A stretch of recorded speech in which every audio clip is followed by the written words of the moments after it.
రాష్ట్ర జనాభాలో 13% ఉన్న సీనియర్ సిటిజన్స్ కు కూటమి ప్రభుత్వం అధిక ప్రాధాన్యతనిస్తుందని రాజ్యసభ సభ్యుడు సానా సతీష్ బాబు కార్యాలయ ఇన్ఛార్జ్ మేక లక్ష్మణమూర్తి పేర్కొన్నారు. సానా సతీష్ బాబు కార్యాలయంలో ప్రజా సమస్యల పరిష్కార దిశగా అర్జీలను స్వీకరించారు. ఈ సందర్భంగా మేక లక్ష్మణమూర్తి మాట్లాడుతూ రాజ్యసభ సభ్యులు సానా సతీష్ బాబు ఆలోచనల మేరకు ప్రజా సమస్యల పరిష్కార దిశగా ప్రతి శుక్రవారం ప్రజా సమస్యలను తెలుసుకుని వాటి పరిష్కారానికి కృషి చేస్తున్నామన్నారు. ఈ సందర్భంగా సంఘ ప్రధాన కార్యదర్శి అడవాల రత్నప్రసాద్ మాట్లాడుతూ సీనియర్ సిటిజన్స్ సంక్షేమానికి కూటమి ప్రభుత్వం అధిక ప్రాధాన్యతనిస్తూ ప్రతి నెల 1వ తేదీన ఉదయం 6 గంటలకు వయోవృద్ధులు ఇంటి వద్ద 4,000 పింఛను అందిస్తుందన్నారు. సంఘ అధ్యక్షులు బుద్ధరాజు సత్యనారాయణరాజు మాట్లాడుతూ అక్టోబర్ 1న జరగనున్న ప్రపంచ వృద్ధుల దినోత్సవం సందర్భంగా రాజ్యసభ సభ్యులు సానా సతీష్ బాబును ముఖ్య అతిథిగా ఆహ్వానిస్తూ లేఖన ఇవ్వడం జరిగిందన్నారు. ఈ కార్యక్రమంలో నిమ్మకాయల వెంకటేశ్వరరావు, గల్లా సుబ్బారావు, చింతపల్లి అర్జున్, ఆనంద్, న్యూటన్, బాబ్జీ తదితర సీనియర్ సిటిజన్స్ పాల్గొన్నారు. కొన్ని ఇష్యూస్ చెప్పడం జరిగింది. అన్ని సార్ దృష్టికి తీసుకెళ్ళమన్నారు. అలాగే సీఎం గారికి, లోకేష్ గారు కూడా చెప్పడం జరిగింది. అదేవిధంగా సీనియర్ సిటిజన్కి వారు కోరిన విధంగా తప్పకుండా సార్ సానుకూలంగా స్పందిస్తారని మేము వెంటనే వారికి తెలియజేశాము. మరొక ముఖ్య ఉద్దేశం ఏమిటంటే ఈ యొక్క ప్రజా దర్బార్లో ఎవరైనా సరే కాకినాడ పార్లమెంట్లో ప్రతి నియోజకవర్గం నుంచి కూడా వచ్చి వారి యొక్క సమస్యలు వివరించడం, వారి యొక్క సమస్యలు తెలియజేయడం ప్రజలు ఎంతో ఆనందం వ్యక్తం చేస్తూ ఉన్నారు. దీని మీద ప్రజలు ఎంతో ఆలోచన చేస్తూ ముందుకు వస్తూ రావడం కూడా మాకు ఆనందం కలిగిస్తోంది. నిన్ననే ఎంపీ సానశేష్ గారు విజయవాడలో ఎంతో ప్రతిష్టాత్మకంగా నిర్వహించిన 16,000 మంది టీచర్లకు నియామక పత్రాలు ఇవ్వడం జరిగింది.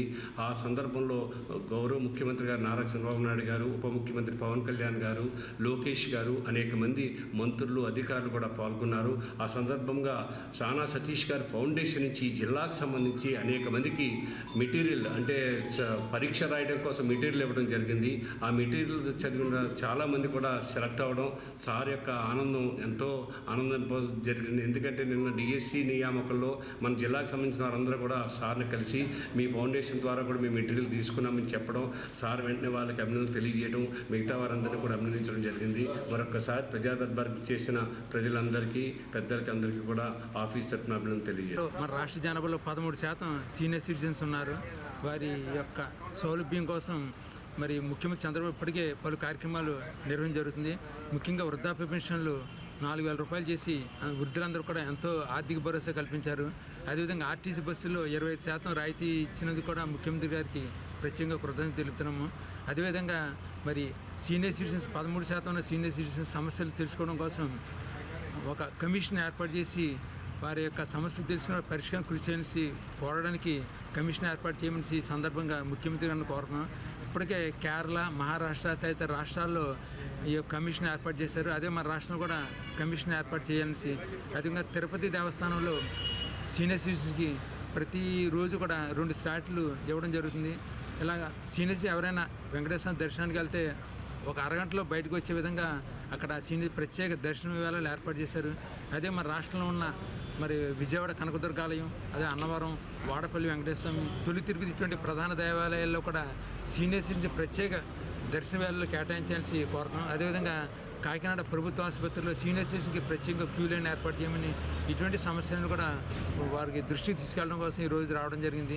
ఈ యొక్క మేము ఇచ్చిన రిప్రజెంటేషన్ని ముఖ్యమంత్రి చంద్రబాబు నాయుడు గారి దృష్టికి, అదే లోకేష్ గారి దృష్టికి, అదేవిధంగా మన రాజ్యసభ సానా సతీష్ గారి దృష్టికి తీసుకెళ్తానేసి మరి మన కార్యాలయ నిర్వాహకులు తెలియపరిచింది. వారందరూ కూడా ధన్యవాదాలు. సీనియర్ సిటిజన్ సమస్యల మీద ఒక వినతిపత్రం అందజేయడం జరిగింది. మరి చాలా ఆనందంగా వారు స్వీకరించడం జరిగింది. అదేవిధంగా చాలా విషయాలు మా సెక్రటరీ అయినటువంటి అడవాల రత్నప్రసాద్ అన్ని విషయాలు చెప్పారు. అంతేకాకుండా సీనియర్ సిటిజన్ అనేక మంది వారు తల్లిదండ్రుల తాలూకా ఆస్తిపాస్తులు తీసుకొని సక్రమంగా పిల్లలను చూడని పరిస్థితిలో ట్రిబ్యునల్ 2 జిల్లా ట్రిబ్యునల్, డివిజనల్ ట్రిబ్యునల్ వేయడం జరిగింది. అదే జిల్లా ట్రిబ్యునల్లోని అటువంటి కేసులు త్వరితగతిగా జరగాలని, అదేవిధంగా అక్కడ జరగలేనటువంటి కేసులు జిల్లా ట్రిబ్యునల్లో కూడా త్వరగా జరిగి వాళ్ళకి భరోసా కల్పించాలని, అంతేకాకుండా చాలామంది ప్రైవేట్ కోర్టులకు వెళ్తున్నారు. అక్కడ సంవత్సరాల తరబడి ఆ కోర్టులోని తీర్మానాలు జరగటం లేదు. దాని మీద వెంటనే త్వరగతిగా మరి సీనియర్ సిటిజన్ ప్రత్యేకంగా మరి ఆ తీర్పును కూడా ఇచ్చినట్లయితే వారి బ్రతికుండగా ఆనందంగా వచ్చినటువంటి తీర్పుని అనుభవిస్తారని, అందుకని మీరు ఈ సమస్యలన్నీ కూడా ప్రభుత్వం దృష్టికి తీసుకెళ్ళి మరి సానా సతీష్ గారు మరి ముఖ్యమంత్రి గారికి, హోంమంత్రి గారికి అందరికీ కూడా చెప్పి ఈ యొక్క సీనియర్ సిటిజన్ సమస్యలు పరిష్కరించాలని కోరుకుంటున్నాను.